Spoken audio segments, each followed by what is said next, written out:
Justin Trudeau a passé une autre journée dans son bureau, en bonne partie pour préparer son très attendu témoignage de jeudi au Comité des finances. Le premier ministre fera face à un barrage de questions relativement au contrat que son gouvernement a accordé à un organisme de charité qui a des liens avec sa famille. Comment ça se fait que le premier ministre a laissé passer ça? Comment ça se fait que le premier ministre n'a pas vu une lumière rouge comme il aurait dû le voir? La dernière fois qu'un premier ministre a comparu en comité remonte à 2006. Je pense qu'il y a des conséquences politiques. Stephen Harper était alors allé parler de son plan pour réformer le Sénat.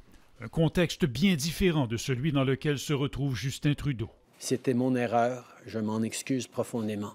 Selon son entourage, le premier ministre exprimera à nouveau des regrets de ne pas s'être retiré des discussions qui ont mené à l'octroi du contrat. Il compte aussi remettre les événements en perspective, nous dit-on. Je m'attends à un charabia mièvre qui ne contiendra pas grand-chose. Les partis d'opposition attendent le chef du gouvernement de pied ferme. Ce qu'on a vu dans ce scandale, c'est un gouvernement libéral qui travaille pas pour les gens, pas pour monsieur, madame, tout le monde, mais pour leurs amis proches.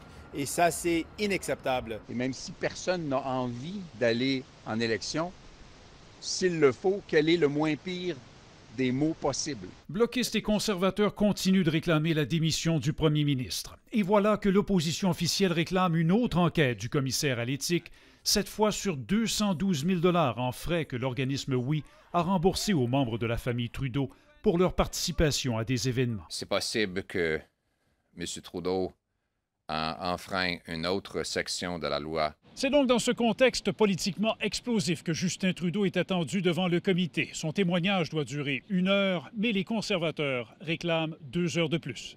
Raymond Filion, TVA Nouvelle-Ottawa.